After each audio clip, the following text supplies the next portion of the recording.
Hello, my name is Mark Ashby. I am a registered architect. I've been practicing architecture for about 15 years and run a practice serving central Vancouver Island, the Gulf Islands, and the Lower Mainland.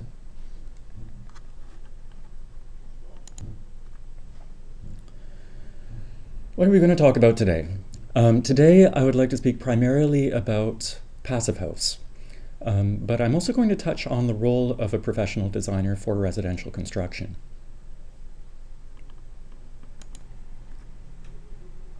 I received my passive house design training from CANFI, the Canadian Passive House Institute, in 2012. Passive house is a design methodology and certification system for buildings with exceptionally high energy efficiency.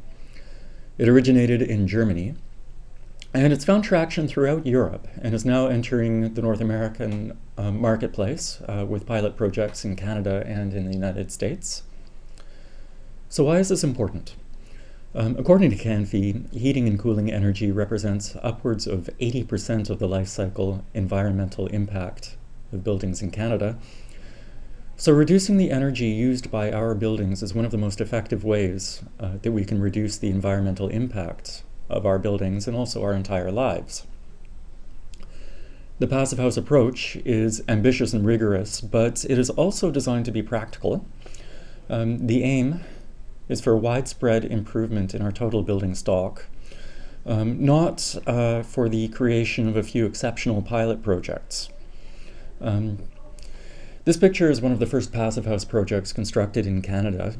It's built in Whistler. It's a duplex, and it was designed by a company out of Vancouver called Markin Projects. So what does passive house mean? What is a passive house? The passive house design methodology uses simple, practical means to reduce a building's energy consumption by up to 90% below the Canadian status quo, and do this while maintaining superior comfort and air quality. The aim here is to avoid, as much as possible, the reliance on exotic materials or expensive and vulnerable equipment, and to rely instead on simple airtight construction, super insulation using conventional off-the-rack construction materials that exist in the building industry today, using high-performance windows and design strategies to reduce thermal losses. If it's done correctly, incidental heat sources like appliances, cooking, and the occupants themselves can generate enough energy to maintain comfortable temperatures inside the home. So this diagram was created by Ecocentric Design. They're a company based in the Kootenays, and it illustrates the principles of passive house quite well. Simple building form, reducing the number of nooks and crannies, and extended building envelopes that tend to lose energy. Orientation.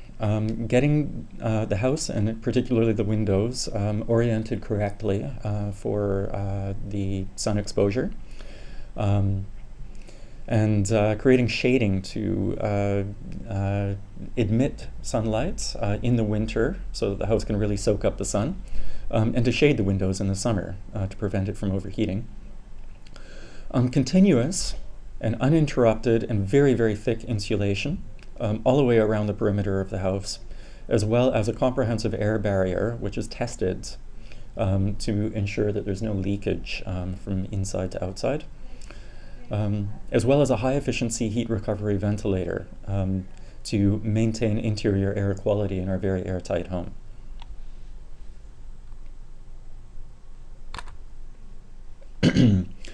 There are several specific metrics for passive house design that are based on achieving the highest practical performance for buildings.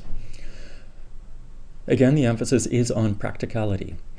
The first metric is an absolute limit of 15 kilowatt hours per square meter per year for heating, which is about 80% lower than the Energy Star certified home and 90% lower than average.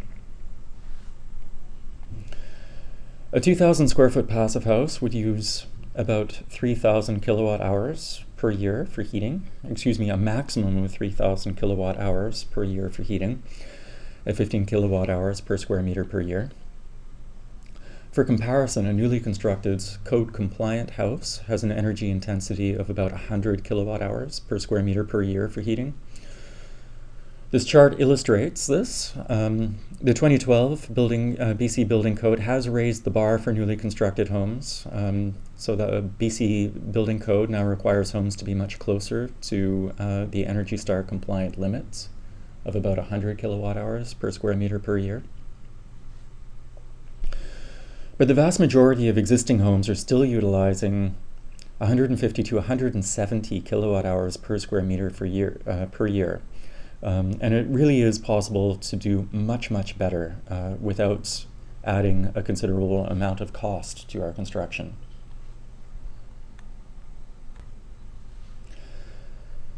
The second hard metric for Passive House is the maximum energy load or power requirement to maintain the interior comfort of the house on the coldest day. And this cannot exceed 10 watts per square meter. Theoretically, our 2,000 square foot passive house could be maintained at 20 degrees on the coldest day of the year with the energy created from 30 incandescent light bulbs. And a smaller home or an apartment built to passive house standards could be heated with the heat generated by a residential refrigerator. With proper design for passive solar heating and good insulation, a passive house can sustain its interior temperature day and night with either a very small auxiliary heating system or none whatsoever. And this can translate into considerable savings if you consider the cost of a high efficiency new residential furnace, which you would suddenly not have to buy anymore for your home. For comparison, a typical home has an energy demand of about 100 watts per square meter, so an order of magnitude higher than a passive house.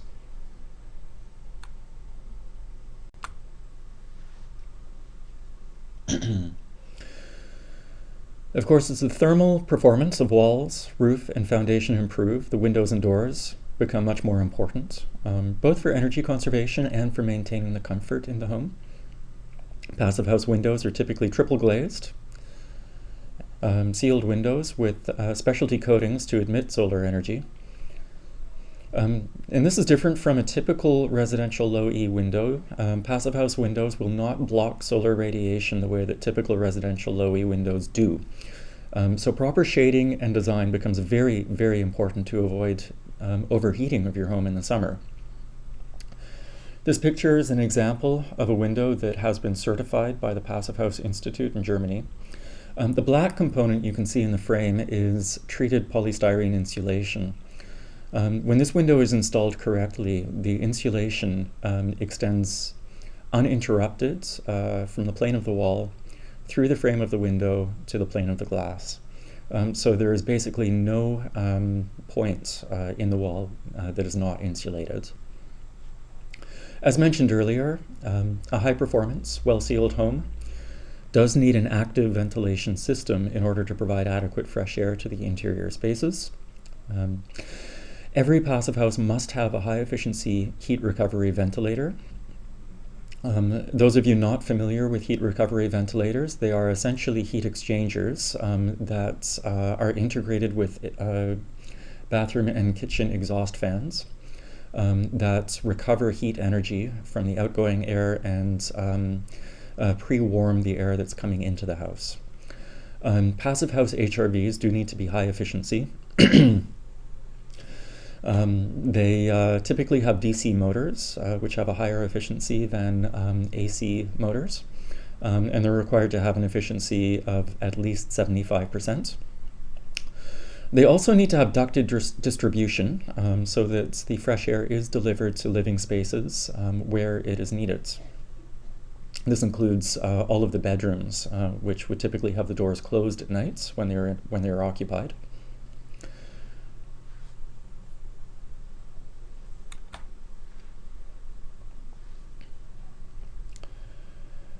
Air leakage, as many of you are probably aware, is a prime culprit, not only for energy loss, but also for moisture damage, mold, and envelope failure in our climates. Air leakage is also a primary consideration for interior comfort. Air leakage is responsible for the drafts that you often feel in older homes.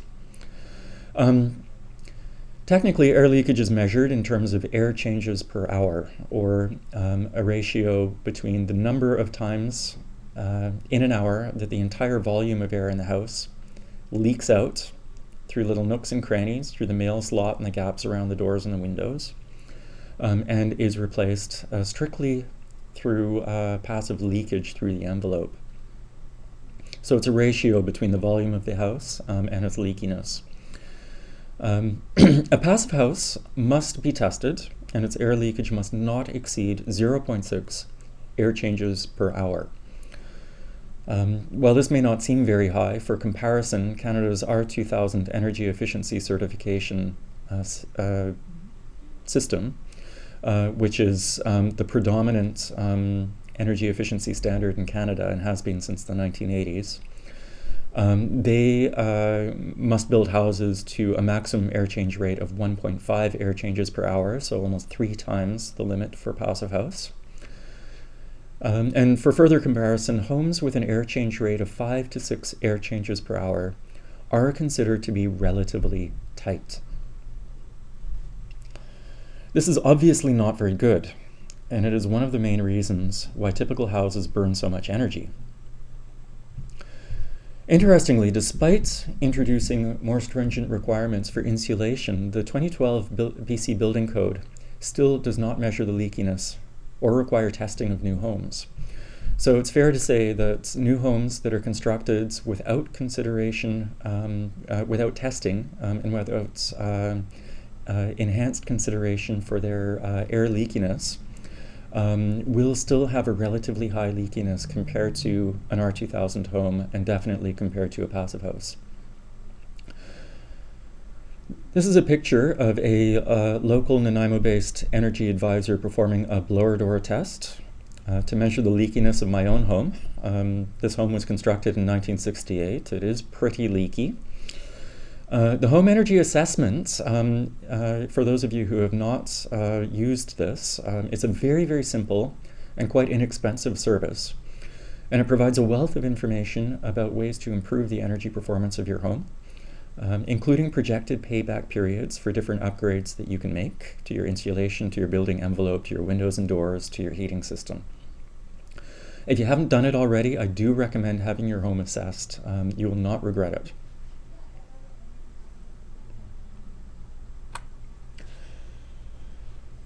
So back to air leakage. Another way to talk about air leakage is the effective leakage area, or the equivalent leakage area. And that is the hypothetical hole that you would get if you aggregated all of those little incidental holes, gaps, cracks, and gaps in the structure. So for our 2,000 square foot home, this would equate to, in a typically constructed home, a gaping hole the size of a beach ball for our relatively airtight, conventionally constructed home. And remember, that has an air change rate of 5 to 6 air changes per hour. R2000 homes are better. The hole in a 2,000 square foot R2000 home would be roughly the size of a basketball if you added all of the little gaps up. And for a passive house, that hole gets down to something about the size of a softball. It is still imperfect, but it is definitely much, much better than what we're constructing presently. And it's important to note that most passive houses actually perform much better than this limit of 0.6 air changes per hour. And the reason is that once you strive to achieve a relatively leak-free building envelope, you're designing consciously and you're constructing consciously, and you're performing a test to ensure that you achieve 0.6 air changes per hour or less. It's actually relatively easy to get even better. Passive houses, it's not uncommon for passive houses to have an air change rate of 0.3, and 0.1 is not unheard of. And that's getting pretty good. Nevertheless, this raises the question, where do all these softball-sized holes come from? I am a designer. I do not specify holes in our houses. Most builders that I work with and that I know take pains to seal their houses up.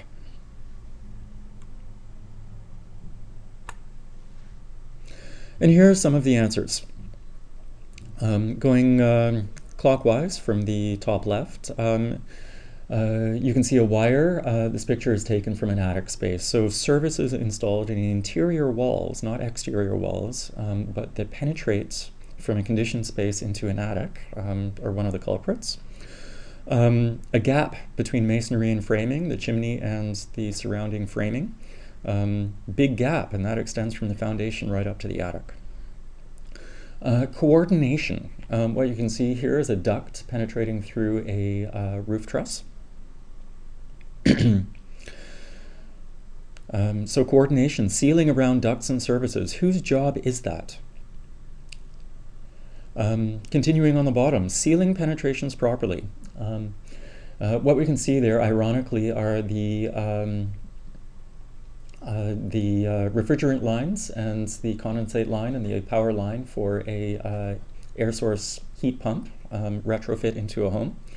A good strategy for our climate, for energy efficiency, but the problem here is that all of those pipes are penetrating through one single hole in the building envelope. And as much as the installer has tried to seal that penetration up by using expanding foam around those pipes, there are always going to be little gaps where those pipes are squished together and that foam can't fit.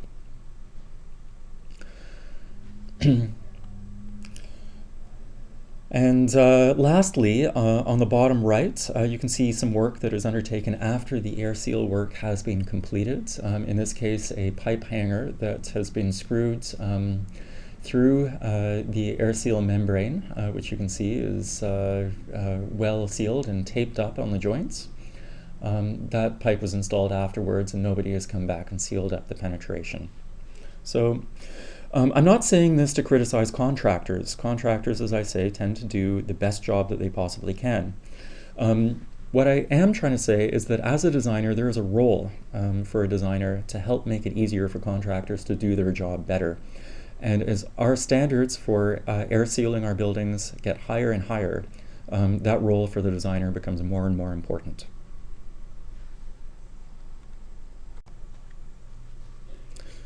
So what does this mean in terms of design? Can we move our buildings from 100 kilowatt hours per square meter per year to 15 kilowatt hours per square meter per year without changing the way we design, construct, and even think about our homes? And the answer to that is no. Some things need to change fundamentally. So the picture on the right is a passive house. It was constructed in Austria. And I should point out here, it isn't necessary for a passive house to have this ultra-contemporary expression, though many do. There are examples of passive houses designed with a more traditional building form. But an energy-efficient home must be designed with intention. If you're starting with a generic house plan, you're simply not going to be able to reach the energy reduction needed to achieve passive house levels of energy performance. You are going to have to start with a more fundamental approach to design.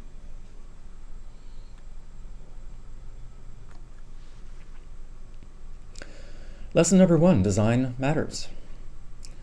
Starting with smart and more compact architecture. Solar orientation and site context, they really matter. Our region has predominantly north-facing slopes, and it requires some design dexterity to fit an energy-efficient house onto a site.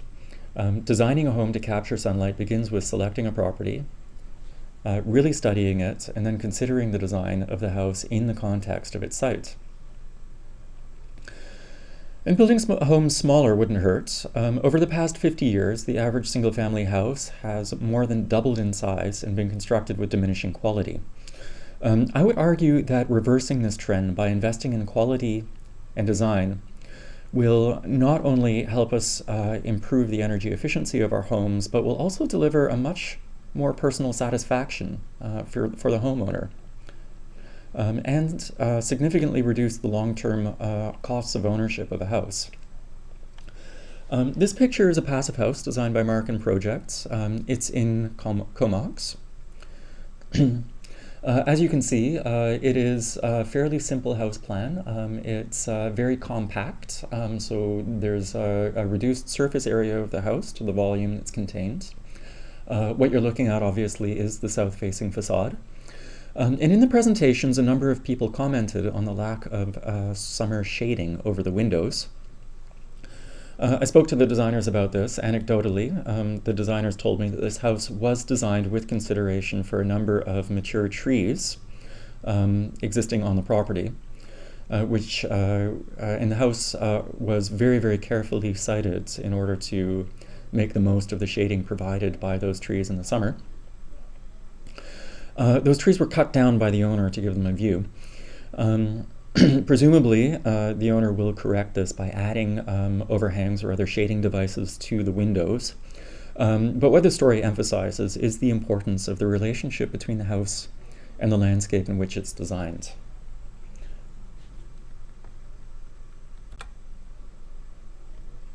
So lesson number 2, buildings need more insulation than the building code minimum, much more.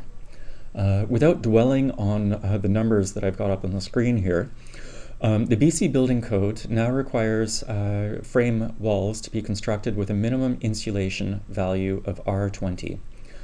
And that corresponds approximately to a 2x6 stud wall with fiberglass or mineral fiber bats, which have an R value of about R22.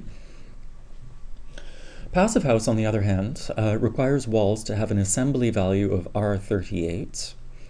And the language here is very important because a typical stud wall with R20 bat insulations in it is interrupted by wood studs at 16 inches on center. It has wood headers over windows, it has wood corner posts and other structural members.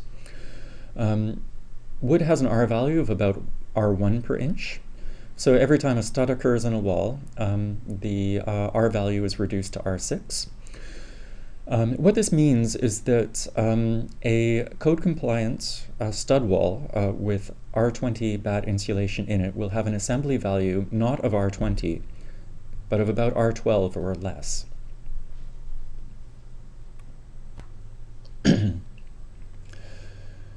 And you can see this. The picture on the left is a thermal image of a typically constructed code-compliant house.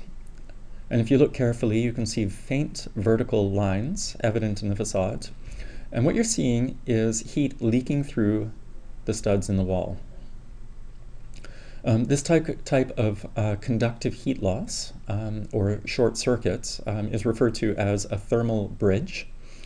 And passive house demands very rigorous design and analysis of all the exterior assemblies to ensure that they not only exceed the minimum R values, the assembly R value of R38, but that they are virtually free of any thermal bridges. So what you're seeing on the right is a detail for a passive house that is now under construction on Salt Spring Island. The blue area that you can see in the wall is 10 inches of polystyrene insulation. The load-bearing wall structure is contained within the first 4 inches of that wall, so that means that there is 6 inches of continuous uninterrupted polystyrene insulation on the outboard side of the structure of this house.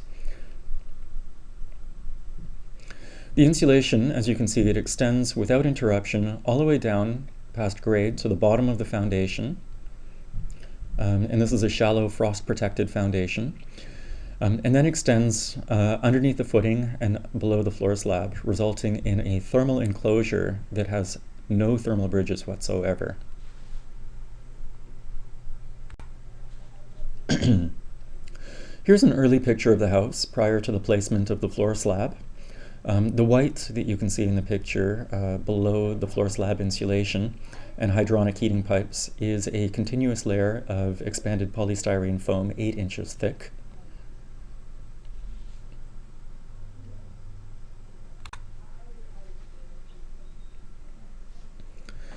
We already touched on the importance of windows and doors earlier. They do become increasingly important as the thermal performance of the wall improves.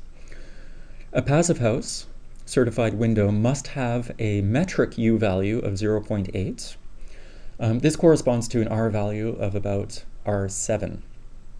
Now, this may not seem great, but for comparison, a comparable double-glazed Energy Star rated vinyl window, what would typically be installed in a new home now, would have an R value of somewhere between 2.5 to 3. So the Passive House window is quite a bit better. Nevertheless, windows are only as good as their insulation, and most of the thermal losses that occur through windows and doors occur not through the middle of the glass, but around the edges of the window and the door, around the frame and through the frame material itself. The gap between the window and the door frame and the surrounding construction is a notorious leaky point.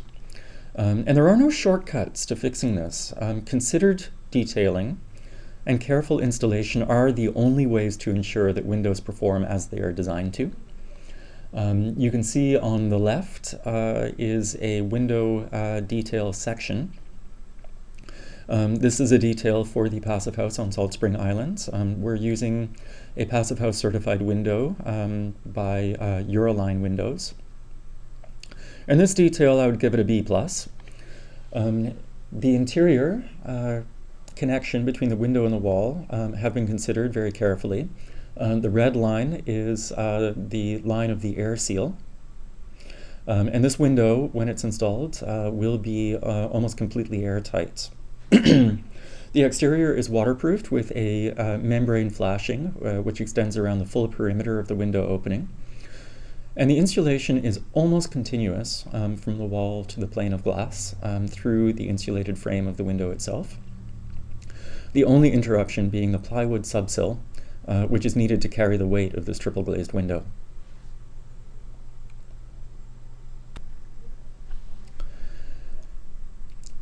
Smart design is critical to achieving high quality construction. In this project, a different project, we added a service cavity to the interior of all the exterior walls. This cavity allows electrical and plumbing services to be installed without the need to penetrate and then reseal the air barrier of the envelope itself. The red line again is the line of the air seal of the exterior of the building, which extends into the window frame that you can see in this section. The service cavity is located on the interior side of that, which is the left side of this drawing.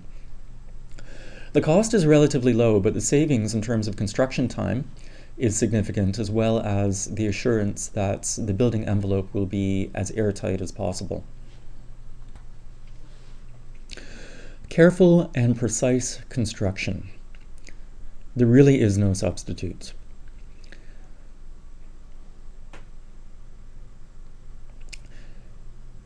In addition, it's important that the builder that you select for your home understands and respects your goals for energy performance. At the moment, there is a lot of competition for work within the trades.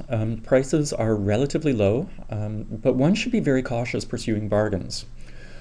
Doing quality work demands skill and attention to detail, and an investment in high-quality materials.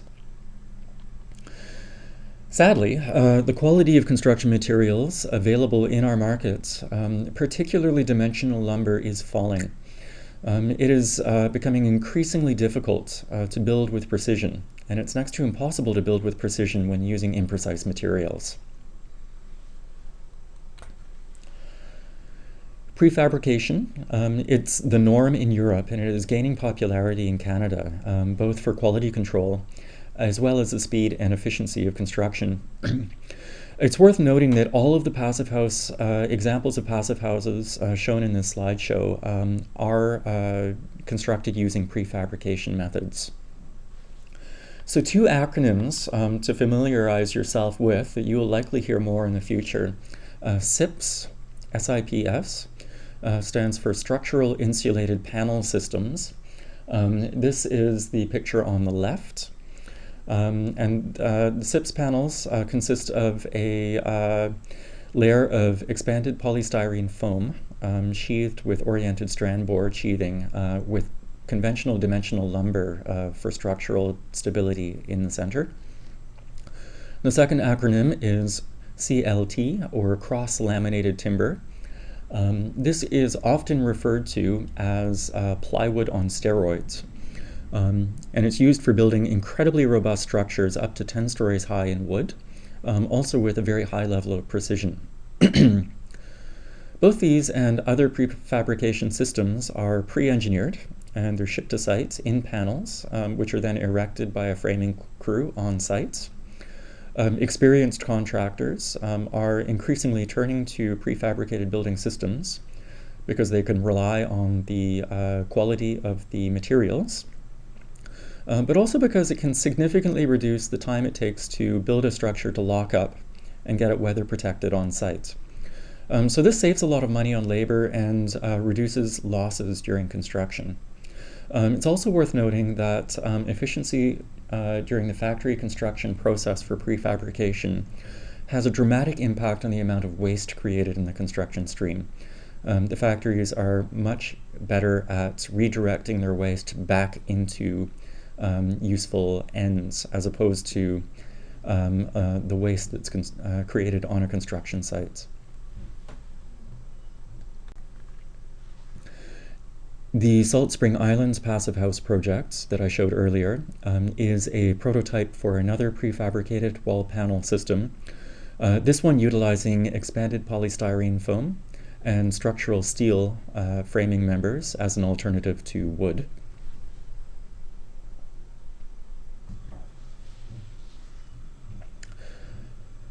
So prefabrication offers much higher precision, which makes it easier to achieve higher energy performance. But it also fundamentally changes the way buildings are constructed. Since every design decision needs to be set in stone, more or less, before structural panels are assembled in the factory, it becomes much more difficult to change the design once construction is underway. This effectively front-loads the project. You invest more time and money in the early stages of the design and recoup savings later on when the building is constructed. But really this emphasizes the importance of working with a professional designer from the early stages to ensure that your house gets designed and ultimately built the way that you want it.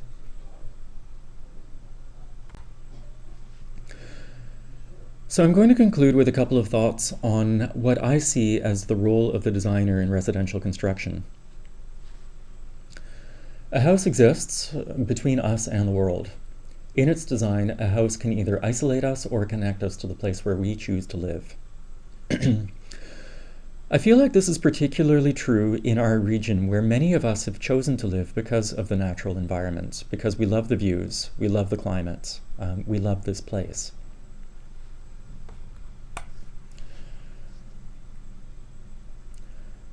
So in a diagram, and another way to look at it, as a professional designer, I see my role this way. A designer's role is to synthesize the relationship between people and place. And synthesize has a couple of definitions. I'm interested in the second. Synthesize, to combine a number of things into a coherent whole. So really my job as a designer is to create coherence. And the way I approach this as a designer is through inquiry, not through answers.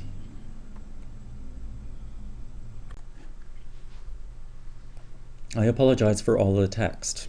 I did want to share this. I found it on a green home building blog when I was researching this talk. The top 10 lessons from a green home builder.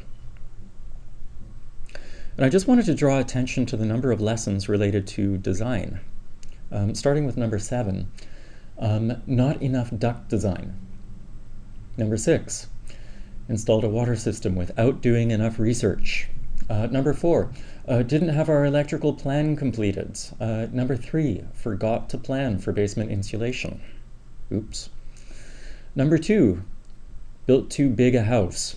Had we built smaller, we might have finished sooner, saved boatloads of money, and been just as happy. And reason number 1, or lesson number 1,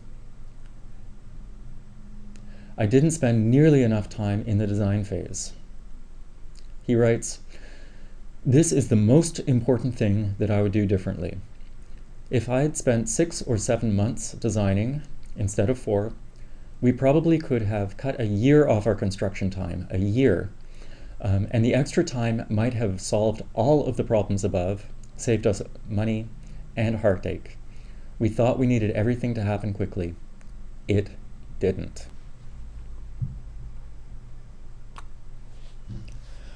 And if you don't believe him, there's always this guy.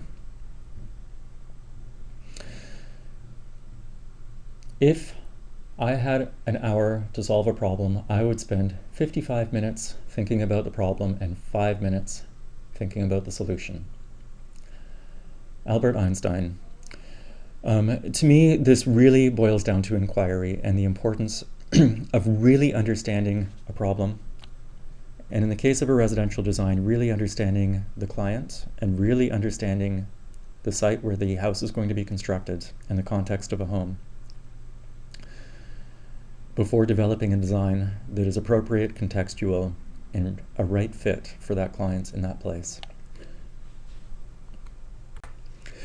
This brings us to the end of the presentation. Thank you very much for listening.